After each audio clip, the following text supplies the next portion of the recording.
हाँ जी, नमस्कार आप सभी को। आप सभी का स्वागत है अपने इस संस्थान ग्रैंड मास्टर 360 पर। जैसे कि आपको पता है, प्रीलिम्स 2024 को ध्यान में रखते हुए हम आपके लिए टेस्ट सीरीज लाए हैं। उसी श्रृंखला के अंतर्गत ये आपका टेस्ट सीरीज का पार्ट नंबर 43 रहेगा। तो चलिए जी, आज आपके लिए एक नई सूचना भी है। सूचना ये है कि ग्रैंड मास्टर 360 के द्वारा यूपीएससी बैच लॉन्च किया जा चुका है और ये कोर्स 18 महीने का रहेगा, जिसमें आपको प्रीलिम्स, मेंस और इंटरव्यू तक की तैयारी करवाई जाएगी। यहां पर ये नंबर दिया गया है, इस व्हाट्सएप नंबर पे आप कांटेक्ट कर सकते हैं या फिर इस मेल आईडी के माध्यम से संपर्क कर सकते हैं। और साथ ही यहाँ पर वेबसाइट का लिंक दिया गया है, तो वेबसाइट पे भी आप सर्च कर सकते हैं। तो जल्दी से रजिस्ट्रेशन कर लीजिए, आपकी क्लासेस शुरू हो जाएंगी 1 मई 2024 से। अगर आपके कोई साथी बंधु तैयारी कर रहे हो एसएससी सीजीएल की, तो उनके लिए भी सुनहरा मौका है। और एसएससी सीजीएल का बैच भी लॉन्च किया जा चुका है और इसकी भी क्लासेस 1 मई 2024 से शुरू होने वाली है, जिसमें आपको टायर 1 टायर 2 दोनों एग्जाम्स की तैयारी बेहतरीन तरीके से करवाई जाएगी।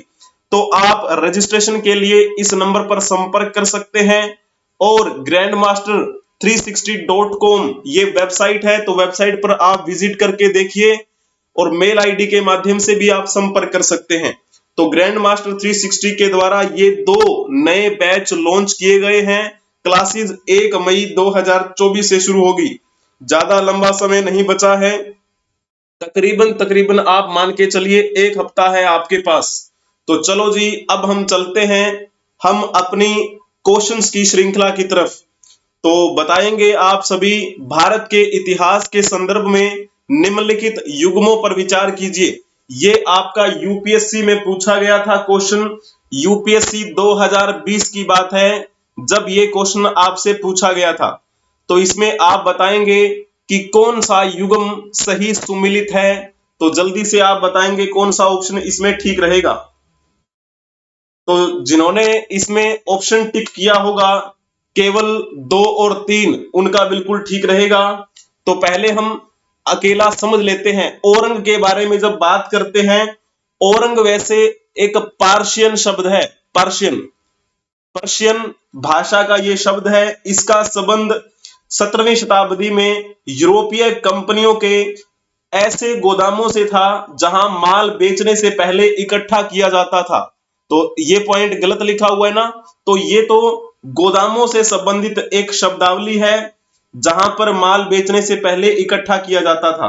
ये सामान्यतः उन क्षेत्रों में स्थापित होते थे जहां कारीगरों की भरमार हुआ करती थी, यानी कि कारीगर जो हैं वो बहुतायत मात्रा में रहा करते थे। तो औरंग के बारे में आपको ये पता होना चाहिए। तो आपका पहला तो गलत ही हो गया। और जो नीचे लिखा हुआ है बेनियान, बेनियान अगर वैसे देखा जाए तो आपने नाम सुना होगा बनिया। ये बनिया, बेनियान या फिर वनिया, ये जो शब्द है ना, ये संस्कृत से लिए गए हैं। और संस्कृत में एक शब्द यूज होता है वनिज। तो संस्कृत के वनिज शब्द से ये लिए गए हैं, जिसका अर्थ होता है व्यापारी। आपको पता है बनिया वर्तमान में एक जाति है जो ज्यादातर व्यापारी क्षेत्र में देखी जाती है, यानी कि उनका जो ज्यादातर काम होता है वो व्यापार के क्षेत्र में होता है। इस शब्द का व्यापक रूप से प्रयोग भारत में व्यापारिक जातियों के सदस्यों की पहचान करने के लिए किया जाता है। तो ये पॉइंट आपका हो गया। जब हम देखते हैं बनियों के बारे में, ये जो बनिया है वो मूल रूप से एक बैंकर की भूमिका निभाया करते थे, या फिर आप कह सकते हैं कि ये साहूकार हुआ करते थे या फिर व्यापारी, और आप कह सकते हैं दुकानदार। ठीक है, तो मूल रूप से ये बैंकर थे, साहूकार थे, व्यापारी थे, दुकानदार थे। किंतु भारत में जब यूरोपीय कंपनियां आ गई तो फिर जो अंग्रेज थे वो इनकी भूमिका से परिचित हुए और फिर इन्होंने क्या कर लिया, यूरोपीय लोगों ने अपने सहयोग के लिए उनको यहां पर रख लिया अपने सलाहकार के रूप में। तो ईस्ट इंडिया कंपनी के ये भारतीय एजेंट बन गए, यानी कि सलाहकार बन गए, मार्गदर्शन बन गए। तो दूसरा पॉइंट आपका बिल्कुल ठीक लिखा हुआ है। मिरासीदार के बारे में जब हम बात करते हैं, ये जो मिरासीदार शब्द है, राज्य का नामित राजस्व दाता हुआ करता था। तो मिरासीदार शब्द ये हमें कब देखने को मिलता है? तो ये लगभग मध्यकाल में हमें देखने को मिलता है। मध्यकाल में भी दक्षिण भारत में आपको ये बातें दिखती हैं, ये शब्दावली प्रयोग होती थी दक्षिण भारत में। दक्कन के ग्राम समुदाय, जिसे पंडारी भी कहा जाता था, उसके 3 भाग थे, ठीक है ना। 3 भागों में एक वर्ग था ये, जिसे मिरासीदार कहते हैं। ये प्राय भूस्वामियों का ऐसा वर्ग था जिसका उनकी भूमि पर वंशानुगत अधिकार होता था और वे राज्य के नियमित भू राजस्व अदा किया करते थे।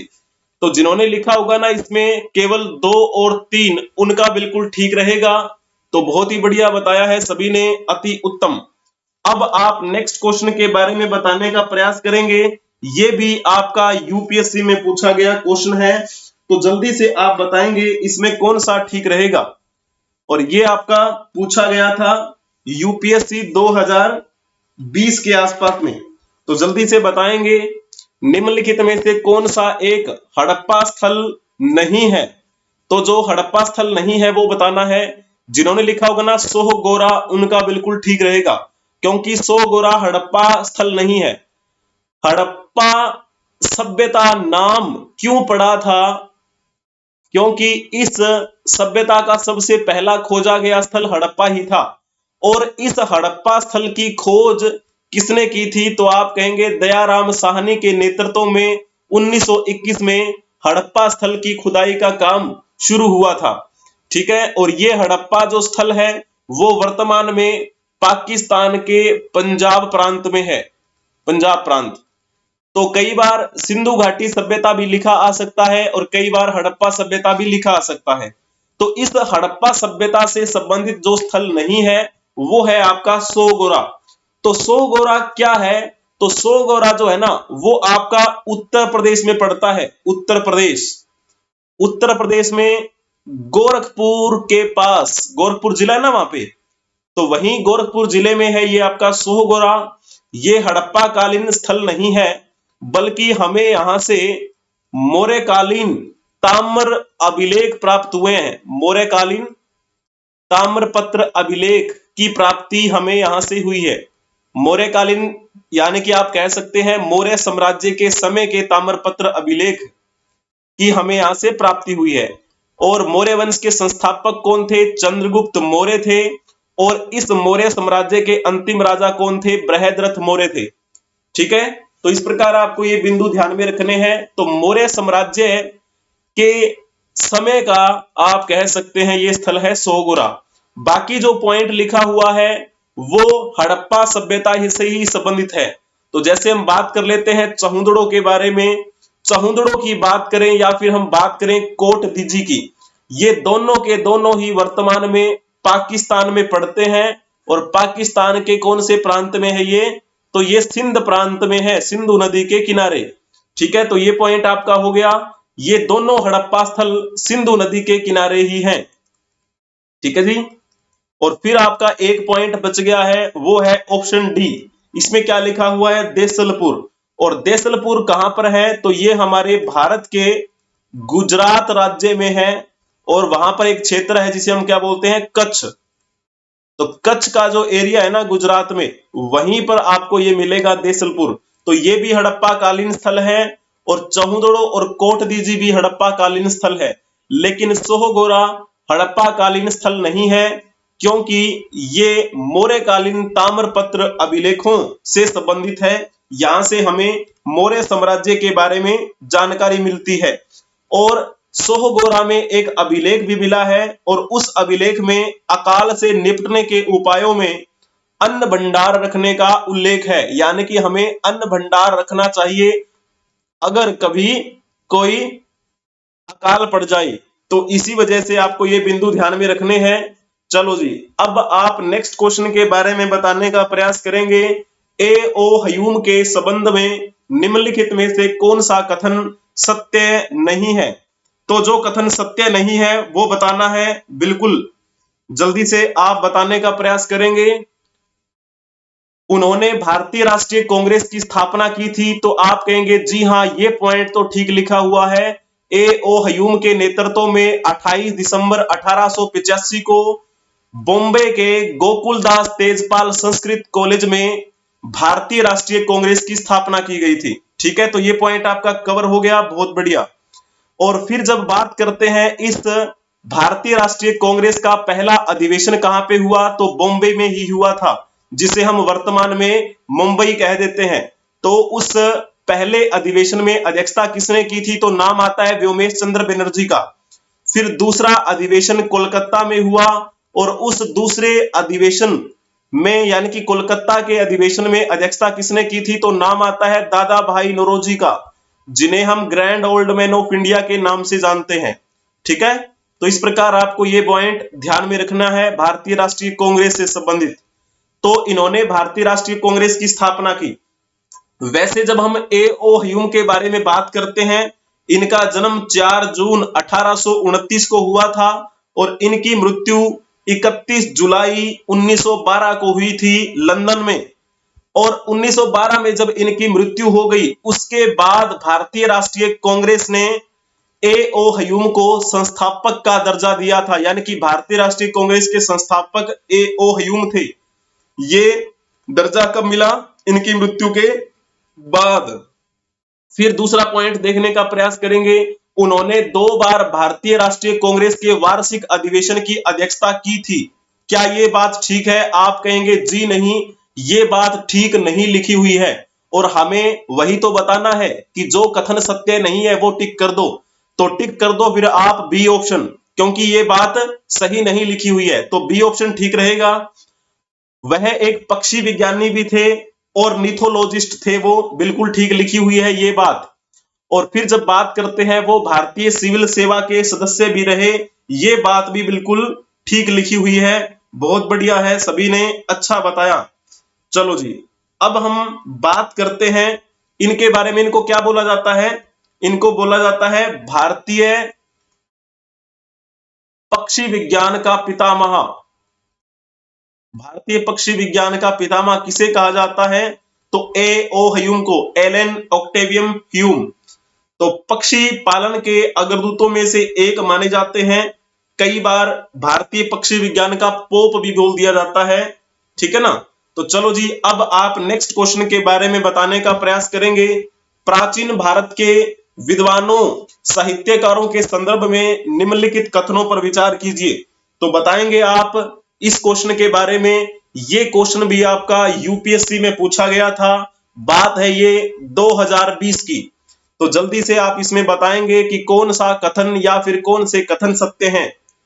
तो सबसे पहला पॉइंट क्या लिखा हुआ है? महर्षि पाणिनि पुष्यमित्र शुंग से संबंधित हैं। तो क्या ये बात ठीक लिखी हुई है? क्या आप कहेंगे जी नहीं, ठीक नहीं लिखी हुई है, क्योंकि महर्षि पाणिनि पुष्यमित्र शुंग के दरबार में नहीं थे। तो फिर ये किससे संबंधित थे? तो ये तो नंद वंश के संस्थापक महापद्मानंद के समकालीन थे, क्योंकि ये उनके दरबार में रहा करते थे, महापद्मानंद। ठीक है ना? जिनको क्या बोला जाता है? सर्वश्रांत, जो सर्वश्रांतक की उपाधि दी गई थी जिनको, है ना? क्षत्रियों का हत्यारा जिनको बोला जाता है। दूसरा परशुराम जिनको बोला जाता है, वो महापद्मानंद जिन्होंने नंद वंश की स्थापना की थी, उन्हीं के दरबार में रहा करते थे महर्षि पाणिनि, जिन्होंने संस्कृत को एक अच्छी व्याकरण देने के लिए ग्रंथ लिखा था, जिसका नाम लिखा था अष्टाध्यायी, यानी कि 8 अध्याय। तो इन्होंने 8 अध्याय लिखे थे संस्कृत को अच्छी व्याकरण देने के लिए। तो आपको पता है ना, जब हम प्राचीन भारत का इतिहास देखते हैं तो 2 प्रकार की संस्कृत बोली जाती थी, यानी प्रयोग में लाई जाती थी। एक तो थी वैदिक संस्कृत और एक थी लौकिक संस्कृत। वैदिक संस्कृत की तो अच्छी व्याकरण थी, जिसमें वेदों की रचना हुई थी, वो आम जनजीवन के लोगों से थोड़ी दूर थी, उनको समझ में नहीं आती थी। एक थी जो लोगों के बीच में सक्रिय थी। तो जो लौकिक संस्कृत थी, उसको अच्छी व्याकरण देने के लिए महर्षि पाणिनि ने अष्टाध्यायी नामक ग्रंथ लिखा था। ठीक है, पॉइंट क्लियर हो गया। तो जब हम पुष्यमित्र शुंग के बारे में बात करते हैं, तो इनके दरबार में कौन रहा करते थे? तो इनके दरबार में पतंजलि रहा करते थे, महर्षि पतंजलि, है ना। तो पतंजलि ने अष्टाध्यायी पर एक टीका लिखी थी। वो टीका लिखने वाले पतंजलि पुष्यमित्र शुंग के दरबार में रहा करते थे और पुष्यमित्र शुंग शुंग वंश के संस्थापक थे। ठीक है, तो इस प्रकार आपको बिंदु ध्यान में रखना है। महर्षि पाणिनि नंद वंश के संस्थापक महापद्मानंद के दरबार में थे। वहीं जब हम पतंजलि की बात करते हैं तो ये शुंग वंश के संस्थापक पुष्यमित्र शुंग के दरबार में थे। क्लियर हो गया। फिर हम दूसरे पॉइंट के बारे में जानने का प्रयास करते हैं। अमर सिंह हर्षवर्धन से संबंधित हैं क्या? आप कहेंगे जी नहीं, क्योंकि अमर सिंह जो थे वो तो गुप्त वंश के समय की बात है। गुप्त वंश के सबसे शक्तिशाली राजा हुए थे, जिनका नाम हम लेते हैं चंद्रगुप्त विक्रमादित्य। वैसे हम इनको चंद्रगुप्त द्वितीय के नाम से जानते हैं। इन्होंने विक्रमादित्य की उपाधि धारण कर ली थी, इसी वजह से इनको चंद्रगुप्त विक्रमादित्य कहा जाता है। इन्हीं चंद्रगुप्त विक्रमादित्य के दरबार में रहा करते थे अमर सिंह। ठीक है, तो फिर हर्षवर्धन क्या है? हर्षवर्धन ये वर्धन वंश के सबसे शक्तिशाली राजा हुए और वर्धन वंश को पुष्यभूति वंश भी कहा जाता है, क्योंकि इस वंश की स्थापना पुष्यभूति नामक एक व्यक्ति ने की थी। और शुरुआती दौर में इस पुष्यभूति वंश के राजाओं की राजधानी स्थानेश्वर हुआ करती थी, जो कि वर्तमान में थानेसर के नाम से जाना जाता है और ये हरियाणा में पड़ता है। लेकिन जब हर्षवर्धन गद्दी पर बैठे तो उन्होंने अपनी राजधानी स्थानेश्वर से कन्नौज में स्थानांतरित कर ली। और कन्नौज कहां पर है? यूपी में है, यानी कि हरियाणा से ये यूपी में अपनी राजधानी लेकर चले गए थे। तो ये पॉइंट आपका क्लियर हो गया, बहुत ही बढ़िया। तीसरा पॉइंट क्या लिखा हुआ है? कालिदास चंद्रगुप्त द्वितीय से संबंधित है। आप कहेंगे जी हां, ये बात इन्होंने बिल्कुल ठीक लिखी हुई है, ये कालिदास चंद्रगुप्त द्वितीय से संबंधित है। तो जिन्होंने इसमें ऑप्शन टिक किया होगा बी ऑप्शन, यानी कि केवल 3, उनका बिल्कुल ठीक रहेगा। कालिदास जो हैं वो संस्कृत भाषा के सर्वश्रेष्ठ कवि हुए हैं हमारे भारत में। एक अच्छे नाटककार भी थे, एक अच्छे राइटर भी थे। हालांकि उनकी जो तिथि है उसको लेकर अलग अलग विद्वानों के अलग अलग मत हैं, लेकिन जो कॉमन थ्योरीज हैं वो कहती है कि कालिदास चंद्रगुप्त द्वितीय के दरबार में ही रहा करते थे। तो जब हम बात करते हैं इनके कुछ प्रसिद्ध नाटकों के बारे में, इन्होंने कुछ नाटक लिखे, जैसे एक का नाम आता है अभिज्ञान शाकुंतलम। अभिज्ञान शाकुंतलम किसके द्वारा लिखा गया है? तो कालिदास के द्वारा रचित है। और एक रचना इनकी और भी है, यानी कि नाटक इनका और भी लिखा हुआ है, विक्रम वर्षीयम। तो विक्रम वर्षीयम ये भी एक नाटक है जो कालिदास ने लिखा। एक नाटक इन्होंने और लिखा था मालविका अग्निमित्रम। मालविका अग्निमित्रम, तो इसमें क्या है, अगर आप इसका संधि विच्छेद करेंगे तो इसमें दो नाम आते हैं। एक नाम आता है मालविका का और एक नाम आता है अग्निमित्र का। मालविका और अग्निमित्र के प्रेम संबंधों के बारे में बताया है इस मालविका अग्निमित्रम नामक नाटक में इन्होंने। तो ये अग्निमित्र कौन थे? तो मैंने अभी आपको बताया था शुंग वंश के संस्थापक पुष्यमित्र शुंग के बारे में। तो पुष्यमित्र शुंग के बेटे हैं ये अग्निमित्र शुंग, ठीक है ना। तो पुष्यमित्र शुंग के बेटे अग्निमित्र शुंग और उनकी प्रेमिका मालविका के बारे में इन्होंने बताया है अपने इस नाटक में। तो ये बात आपकी हुई। उसके बाद में इन्होंने क्या लिखा था? इन्होंने कई महाकाव्य भी लिखे। जैसे हम बात करते हैं महाकाव्यों की, तो एक का नाम आता है रघुवंशम। रघुवंशम, और एक इनका और महाकाव्य था जिसे हम क्या बोलते हैं? कुमार संभवम। रघुवंशम, कुमार संभवम, ये दो महाकाव्य बड़े फेमस हैं, इनके द्वारा लिखे गए। इन्होंने खंड काव्यों के भी रचना की। इनके खंड काव्य कौन कौन से हैं? तो एक का नाम आता है मेघदूतम। मेघदूतम, और एक इनका खंड काव्य और था जिसे हम क्या बोल देते हैं? ऋतु संहार। तो इस प्रकार से ये एक बेहतरीन नाटककार हुए, बेहतरीन कवि हुए, और मूल रूप से किस भाषा से संबंधित थे ये? तो संस्कृत। संस्कृत भाषी ये कवि थे, संस्कृत भाषी ये नाटककार थे। तो पॉइंट आपका कवर हुआ यहां तक। तो इस प्रकार हमें ये बातें ध्यान में रखनी है। अब चलो जी, आप नेक्स्ट क्वेश्चन के बारे में बताने का प्रयास करेंगे। निम्नलिखित में से किसे भारतीय क्रांति की जननी कहा जाता है? यानी कि कौन है वो महिला जिन्हें हम भारतीय क्रांति की जननी के रूप में जानते हैं? तो जल्दी से आप बताने का प्रयास करेंगे। जिन्होंने लिखा होगा ना भिखाजी रुस्तम कामा, उनका बिल्कुल ठीक रहेगा। भिखाजी रुस्तम कामा को हम मैडम कामा के नाम से भी जानते हैं। ये वो महिला हैं जिन्होंने स्वतंत्रता आंदोलन के दौरान एक महत्वपूर्ण भूमिका निभाई थी। और एक बार की बात है, जर्मनी में संसद पर इन्होंने क्या किया था, झंडा भी फहराया था।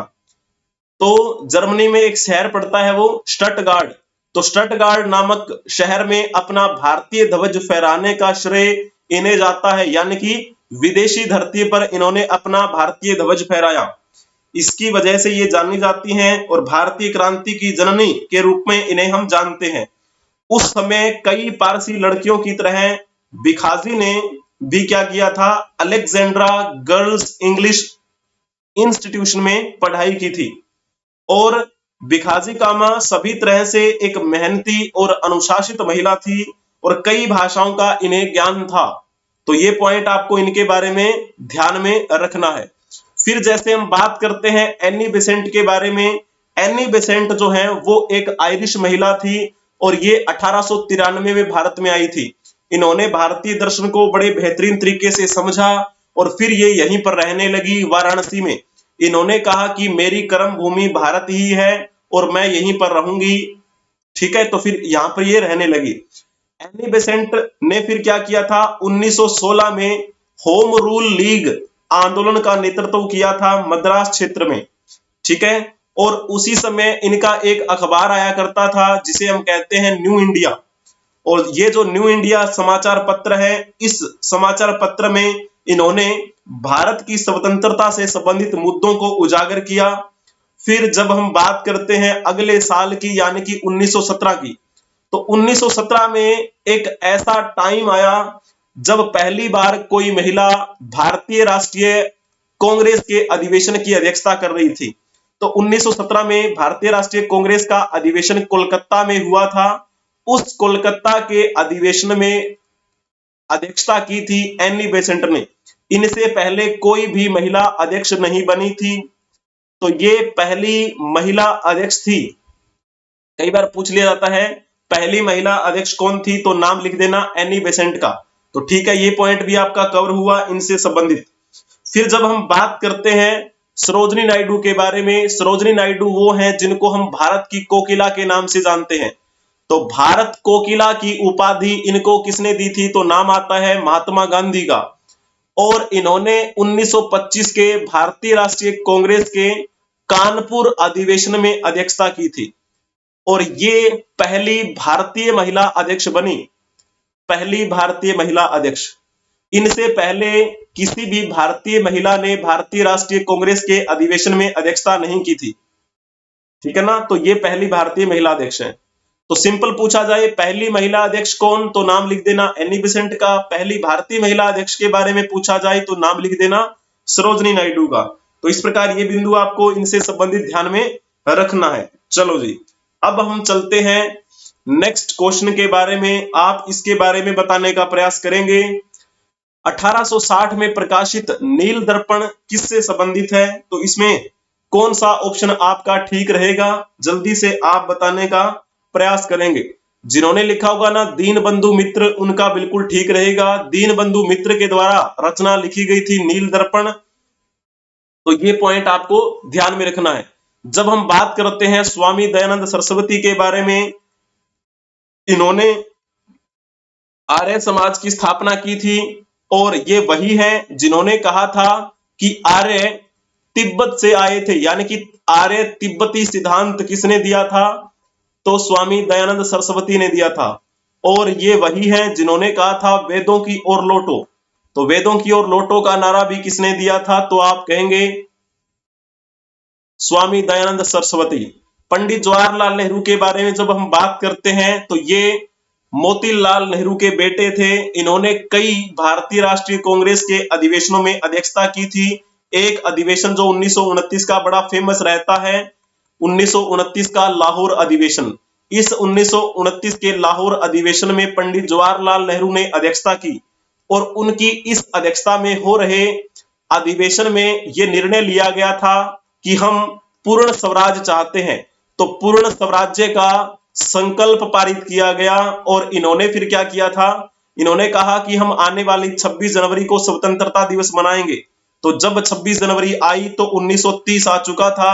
26 जनवरी 1930 को पहला स्वतंत्रता दिवस मनाया गया, पहला स्वतंत्रता दिवस मनाया गया, ठीक है ना। और फिर इन्होंने रावी नदी के किनारे भारतीय ध्वज भी फहराया था और भी इन्होंने बहुत सारे अधिवेशनों में अध्यक्षता की थी, ठीक है ना। एक अधिवेशन 1937 के आसपास में हुआ था, हरिपुरा अधिवेशन। इस हरिपुरा अधिवेशन में इन्होंने अध्यक्षता की थी। कई बार ऐसे पूछ लिया जाता है कि निम्नलिखित में से ऐसे अधिवेशन का नाम बताओ जो पहली बार किसी गांव में हुआ था। तो पहली बार किसी गांव में होने वाले अधिवेशन का नाम अगर आप लिखेंगे तो इनसे संबंधित आप लिख देना, ठीक है ना। तो ये बिंदु आपको इनसे संबंधित ध्यान में रखने हैं, तो इसमें आपको गलती बिल्कुल भी नहीं करनी है, ठीक है ना। चलो जी, अब आप नेक्स्ट क्वेश्चन के बारे में बताने का प्रयास करेंगे, इसमें कौन सा ऑप्शन ठीक रहेगा। 1900 मुरैना के समीप स्थित 64 योगिनी मंदिर के संदर्भ में निम्नलिखित कथनों पर विचार कीजिए। आपके सामने 2 पॉइंट दिए गए हैं, बताएंगे आप कि इसमें से कौन सा ठीक रहेगा। यह कच्छप घाट राजवंश के शासनकाल में निर्मित एक वृत्ताकार मंदिर है। तो आप कहेंगे जी हां, ये बिल्कुल ठीक लिखा हुआ है। और जिसे हम क्या बोलते हैं, 64 योगिनी मंदिर, ये वृत्ताकार बना हुआ है इस प्रकार से, ठीक है। और कहां है ये, तो आप कहेंगे ये मध्य प्रदेश में पड़ता है। मध्य प्रदेश में एक जिला है मुरैना। तो मध्य प्रदेश के मुरैना जिले में मितावली गांव में यह स्थित है। मितावली गांव, 64 योगिनी मंदिर। तो इसका इतिहास भी बड़ा रोचक रहता है। यहां जैसे हम पूरे भारतवर्ष की बात करते हैं तो बहुत सारे धार्मिक स्थल हैं, एक से एक बढ़ते बढ़ते यहाँ पर धार्मिक स्थल हमें भारत में देखने को मिलते हैं। जो सभी धार्मिक स्थल हैं वो अपनी स्थापत्य कला के लिए, अपनी चमत्कारिक गतिविधियों के लिए बड़े फेमस रहे हैं। उनमें से ही एक नाम लिया जाता है इस 64 योगिनी मंदिर का। कहा जाता है कि यहाँ पर बहुतायत मात्रा में विदेशी लोग आया करते थे तांत्रिक विद्या सीखने के लिए। तो विदेशी लोग भी आते थे, ठीक है ना। तो जैसे हम बात करते हैं 64 योगिनी मंदिर के अलावा एक दो और भी मंदिर हमें देखने को मिलते हैं जो ओडिशा में स्थित हैं। लेकिन जब हम इस मंदिर की बात करते हैं तो लगभग ये अनुमान लगाया जाता है कि इसकी स्थापना 1323 ईस्वी के आसपास में हुई थी। कच्छप घाट राजवंश यानी कि एक राजपूत राजवंश था ये, उसमें नाम आता है राजा देवपाल का। तो राजा देवपाल ने इसका निर्माण करवाया था और गोलाकार शेप इसकी रखी थी। पहाड़ पर 100 फीट की ऊंचाई पर यह स्थित है। तंत्र मंत्र विद्या, योग से संबंधित जो शिक्षाएं यहाँ पर दी जाती थी। टोटल इसमें 64 कमरे बने हुए हैं, जिसकी वजह से इसे 64 योगिनी मंदिर कहा जाता है। और प्रत्येक कमरे में यहाँ पर आपको शिवलिंग मिलेगा, ठीक है ना। दूसरा पॉइंट क्या लिखा हुआ है, इसके डिजाइन से यह लोकप्रिय धारणा बनी कि यह भारतीय संसद भवन के लिए प्रेरणा स्रोत रहा था। तो पॉइंट आपका क्लियर है, दोनों ही ठीक है। यहां पर ये देख लीजिए आप, ये है मुरैना जिले में स्थित एक मंदिर, मुरैना जिला मध्य प्रदेश, जिसे हम क्या बोलते हैं, 64 योगिनी मंदिर।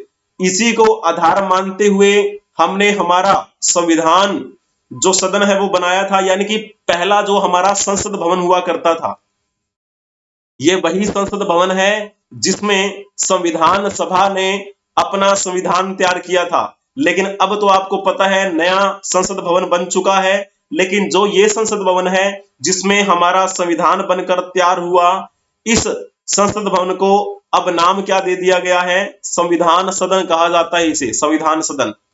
तो दोनों की दोनों ही बातें ठीक लिखी हुई हैं। तो जिन्होंने लिखा होगा ना 1 और 2 दोनों, उनका बिल्कुल ठीक रहेगा। बहुत ही बढ़िया बताया है सभी ने, अति उत्तम। अब आप यहां पर देख सकते हैं, ठीक है ना। तो अभी जो नया संसद भवन बना है वो तो वर्तमान की जो भारत सरकार है उसके नेतृत्व में बना है। तो ठीक है, आज के लिए हम इतना ही रखते हैं। हम कल मिलेंगे नेक्स्ट क्लास में, तब तक के लिए आप हंसते रहेंगे, मुस्कुराते रहेंगे। और आपको सूचना दे दी जाती है दोबारा से कि यूपीएससी का बैच लॉन्च हो चुका है। टाइम रहेगा इसका 18 महीने, ठीक है। ज्यादा फीस भी नहीं है, 9500 रुपए आपकी फीस रहेगी। 1 मई 2024 से आपकी क्लासेस शुरू हो जाएंगी। प्रीलिम्स, मेंस और इंटरव्यू तक की आपको यहाँ पर तैयारी करवाई जाएगी। और साथ में यहाँ पर व्हाट्सएप नंबर दिया गया है, इस पर आप संपर्क कर सकते हैं। ये वेबसाइट का लिंक दिया गया है, मेल आईडी भी यहाँ पर आपको प्रोवाइड करवाई गई है। तो किसी भी माध्यम से आप संपर्क कर सकते हैं। जल्दी से रजिस्ट्रेशन कर लीजिए, 1 मई से आपकी क्लासेस शुरू हो जाएंगी। तो आज हम यहीं तक रखते हैं। आप हंसते रहें, मुस्कुराते रहें और पढ़ते रहें। जय हिंद, जय भारत, वंदे मातरम।